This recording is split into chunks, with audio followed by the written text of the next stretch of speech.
শঙ্করদা পঞ্চায়েতের অন্তর্গত একটি পিকনিক স্পট পাহাড় ভাঙাতে গোলমুড়ি থানা এলাকার নামদা বস্তি থেকে স্নান করতে আসা 16 জন বন্ধুর মধ্যে একজন জলে ডুবে যাওয়ার কারণে মারা যান। দুদিন পরে মৃতদেহটি ডুবুরির সাহায্যে নদীর বাইরে বের করে নিয়ে আসা হয়। পোটকা থানা মৃতদেহটি পোস্টমর্টমের জন্য এমজিএম হাসপাতালে পাঠিয়ে দিয়েছে। যুবকটির নাম সৌরভ বলে জানা গেছে। সে তার বাবা মার একমাত্র সন্তান ছিল এবং এবিএম কলেজ জামশেদপুরে গ্র্যাজুয়েশন ফাইনাল ইয়ারের ছাত্র ছিল। এর কিছুদিন পূর্বেই পরশুটি থানা এলাকার এক যুবক এখানে জলে ডুবে যাওয়ার কারণে মারা গেছেন। ये जो सौरभ बाग हैं जो मृतक, वो अपने दोस्त लोग के पास वही 12-16 की संख्या में लोग अपना पिकनिक स्पॉट पे पहाड़ पर आए हुए थे। तो अपना नहाने के क्रम में वो पानी में डूब गए, जिनसे उनकी मृत्यु हो गई। कब डूबी थी? ये परसों के शाम में उनको आज निकाल लिया गया है, काफ़ी मेहनत करने के पश्चात। आगे क्या किया जा रहा है? आगे उन पर अगरता कार्रवाई पोस्टमार्टम को भेजा गया है, जैसे और उनके परिजनों को भी सूचना दे दी गई।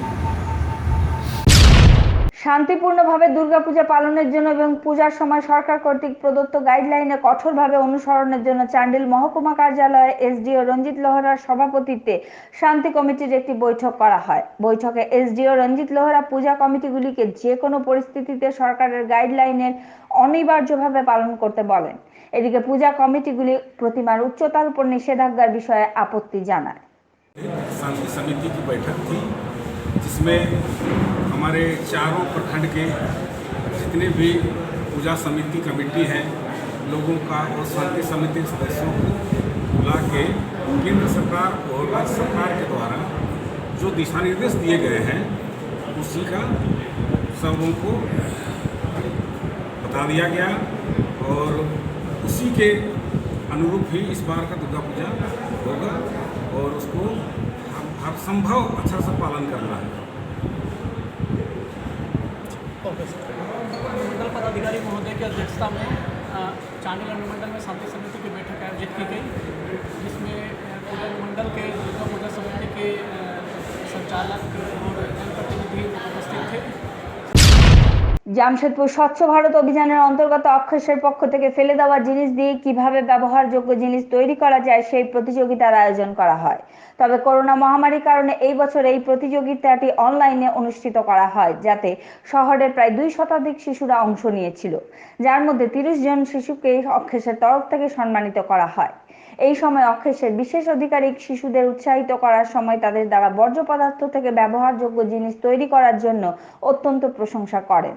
শিশুদের দেশের ভবিষ্যৎ বলে তিনি সাধারণ মানুষকে এই শিশুদের দক্ষতাকে প্রশংসা করার জন্য আহ্বান জানান। একই সঙ্গে তিনি পলিথিন মুক্ত শহর গঠনে নাগরিকদের সহযোগিতা করার জন্য আহ্বান জানান। भारत मिशन का हम लोग प्रत्येक साल जो है कबाड़ से जुगाड़ का प्रतियोगिता कराते हैं। इस बार हम लोग को ऑनलाइन प्रतियोगिता कराना पड़ा क्योंकि कोविड-19 के तहत हम लोग एकजुटता एक साथ किसी को बैठा नहीं सकते थे, इसलिए इसका जो हमारे ऑफिस से इसको ऑनलाइन कराया गया। जो बच्चे इसमें ऑनलाइन भागीदारी लिए हैं और जो अपना बेस्ट परफॉर्मेंस दिए हैं उनको आज यहाँ पे सम्मानित किया गया है और आगे भी हम लोग का प्रयास है कि इन बच्चों चूँकि भविष्य देश के भविष्य हैं तो बच्चे को हम लोग को बहुत ही आगे बढ़ाना है और उसी को लेकर के कबाड़ से जुगाड़ यानी जो भी मटेरियल हम लोग बाहर में फेंक देते हैं उसे ये बच्चे कुछ अनोखा चीज़ बना करके उस मटेरियल का रीयूज कर रहे हैं।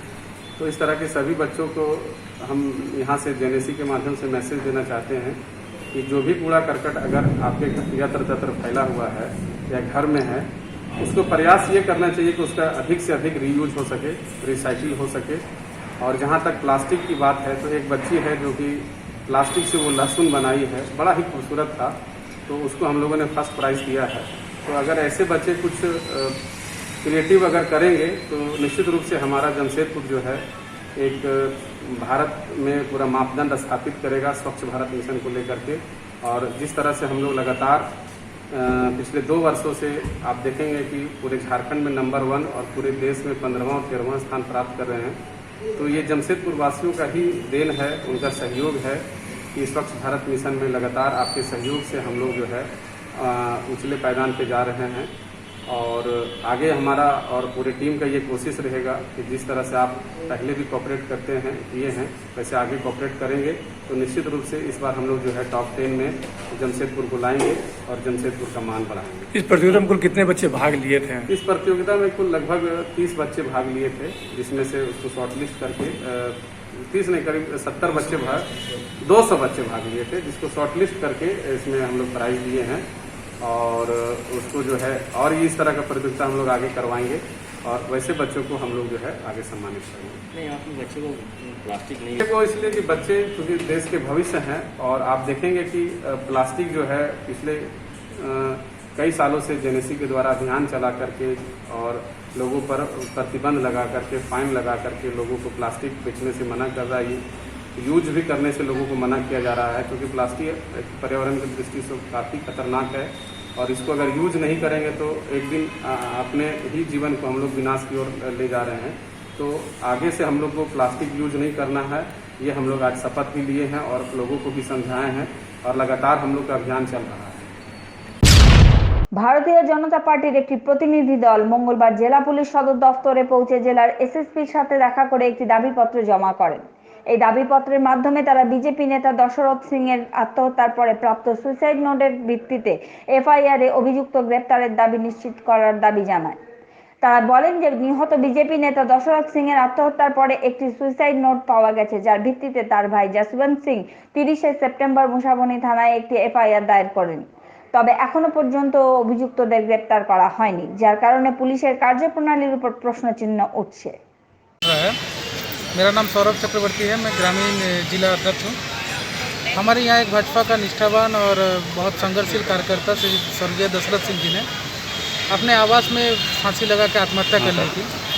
उनका आत्महत्या करने के पश्चात उनके सुसाइड नोट के आधार पर प्रशासन ने केस किया था, जिसके अंतर्गत नामजद अभियुक्त 5 लोगों पर केस किया गया। केस करने के बाद उन लोगों में से गिरफ्तारी अभी तक नहीं हुई है, जिसके कारण हम सीनियर साहब के पास गुहार लगाने आए हैं, निवेदन करने आए हैं कि दशरथ सिंह जैसे निष्ठावान और संघर्षशील कार्यकर्ता किस कारण और किसके तहत आत्महत्या किया है। उनके सुसाइड नोट्स के अनुसार हमारे वहाँ कार्यरत HCL और ICC के प्रबंधक को दोषी ठहराया गया था, जिनके खिलाफ नामजद FIR भी हुआ है। अब उनके FIR के पश्चात उनकी गिरफ्तारी के लिए तथा पीड़ित परिवार जो आज आंसुओं के रो रहा है अपने गार्जियन को खोने का, उनको न्याय के लिए हम लोग एक आवेदन बना के सीनियर SSP साहब को देंगे ताकि अविलंब गिरफ्तारी हो और कानून सबके लिए बराबर है, इसका संदेश जा सके। किसकी गिरफ्तारी का मांग कर रहा है? हम लोग सुसाइड नोट के आधार पे जो 5 लोगों के प्रति नामजद अभियुक्त है, उन सभी की गिरफ्तारी को मांग लेकर आज यहाँ हैं। कहाँ का है वो लोग? वो लोग में एक आदमी पूर्व निर्धारित एक बैंक के घोटाले के केस में जेल में है, बाकी 2 लोग फरार हैं और जो HCL और ICC के प्रबंधन है वो अपने काम पे डिपार्टमेंट में कर रहे हैं। जो सुसाइड के वो कहाँ रहते हैं? जो सुसाइड के वो मूलतः बिहार सोनपुर के निवासी थे, लेकिन विगत 35 वर्षों से झारखंड के मुसाबनी प्रखंड में निवासी थे और भाजपा के एक निष्ठावान कार्यकर्ता थे। साथ ही युवा मोर्चा के प्रदेश कार्यकारिणी सदस्य भी थे। क्या नाम था उनका बताएं? उनका नाम था श्री दशरथ सिंह जी। कब कितना तारीख को? वही बात है कि 29 तारीख को उनके देहांत के उपरांत 11 बजे उनका देहांत का सूचना हम लोग को आई थी। उसके उपरांत शाम को 5 बजे HCL द्वारा उनके अकाउंट में 30 लाख रुपया क्रेडिट कर दिया गया था। और मेरा नाम सौरभ चक्रवर्ती है, मैं ग्रामीण जिला अध्यक्ष बीजेपी। জামশেদপুরের সীতারামডেরা থানা এলাকার ভালুবাসায় নিবাসী কিন্নররা পূর্ব সিংভূমের SSP ডক্টর M তামিলবানানের কাছে অভিযোগ করেছেন কিন্নরদের একটি সমূহ বিরসানগরের শাকিলা কিন্নর জোর করে ভালুবাসায় প্রবেশ করে ও মারধর করে। এই বিষয়ে কিন্নর কিরণ জানান যে গত 17 সেপ্টেম্বর শাকিলা কিন্নর তার ভাই সত্যেন্দ্র পান্ডে এবং 30 জন সাথী নিয়ে ভালুবাসা চকে এসে ভালুবাসার কিন্নরদের উপর হামলা করে।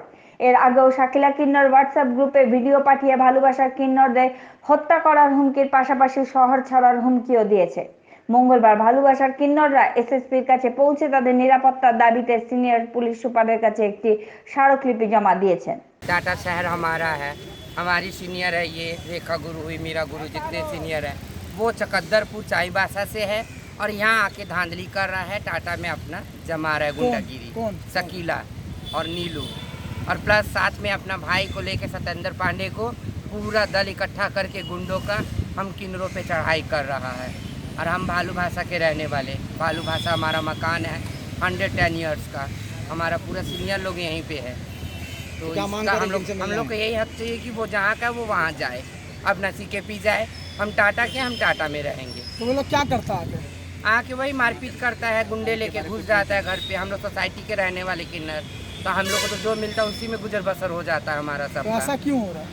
तो वो यहाँ चाह रहा है जबरदस्ती। आम आदमी के साथ कुछ अन्याय करता है वो लोग? हाँ आम आदमी के साथ कुछ अन्याय करता हाँ, वो तो जबरदस्ती यहाँ पे न कर रहा है गुंडागिरी, गुंडे लेके। हमारे यहाँ तो ऑलरेडी किन्नर है, वो तो गुंडे लेके चलता है। बारीडी में भी कल मारपीट करा, एक तो किन्नर को एजेड है उसको घायल कर दिया, और एक तो बच्चा उसको मार दिया अकेले पाके 20 जन। किनसे मिलने आए आज? आज हम लोग एसएसपी से मिलने आए हैं। थाना में लिख के दिए हैं? हाँ जी ऑलरेडी। कौन सा थाना में दिया पहले? हम लोग का ये है आपका सिद्धोड़ा थाना। तो किसके खिलाफ आप लोग आए हैं? शकीला के खिलाफ आए हैं, शकीला नीलू के। वो लोग यहाँ से हटे? हाँ वो लोग यहाँ से हटे। क्या नाम है? जमशेद में कितने किन्नर हैं अभी? हम लोग के घर में तो हम लोग जो है 30% है। हाँ, तो वो लोग कितना है? वो लोग तो 100 है। वो लोग में अगर 50 किन्नर है तो 50 गुंडे है, मर्द है जो कपड़ा पहना। तो क्या आप लोग का हक को लोग छीनना चाह रहे हैं? हाँ जी। क्या नाम हुआ आपका? हमारा नाम है किरण किन्नर। किरण किन्नर। कहाँ से आप लोग आए? हम लोग वही भालू भाषा। तो लोग अभी जमशेदपुर में रह रहे हैं? उन लोग जमशेदपुर में रह रहे हैं यहाँ पर?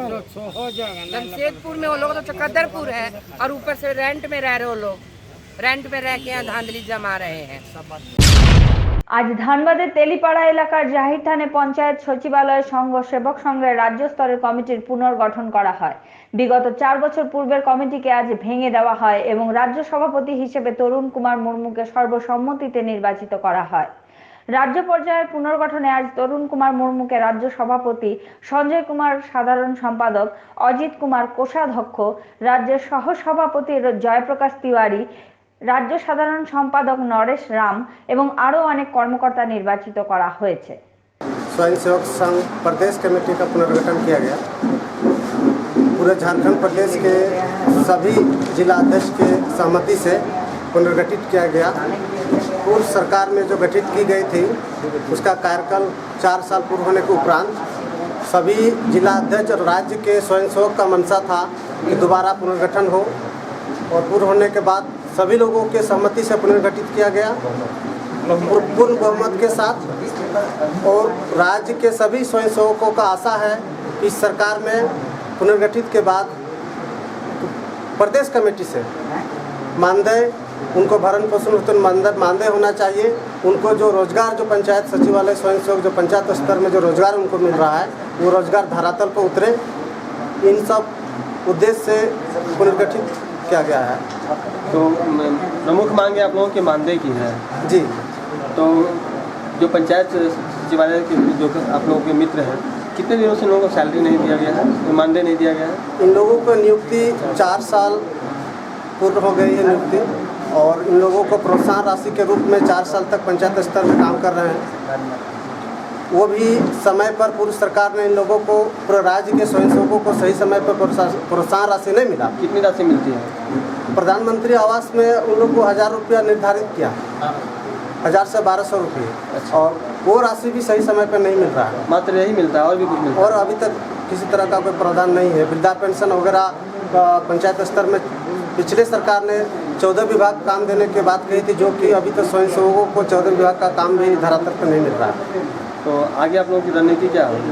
रणनीति यही है कि वर्तमान सरकार से पंचायत सचिवालय स्वयंसेवक संघ जो नया गठित हुई है, पुनर्गठित हुआ है, सरकार से पूर्ण आशा है कि इन लोगों को भरण पोषण होती, पूरा राज्य के 18,000 स्वयंसेवकों को भरण पोषण होते मानदेय मिलेगी। अपना नाम पूरा बताइए। मेरा नाम तरुण कुमार मुर्मू, प्रदेश अध्यक्ष नया स्वयंसेवक संघ।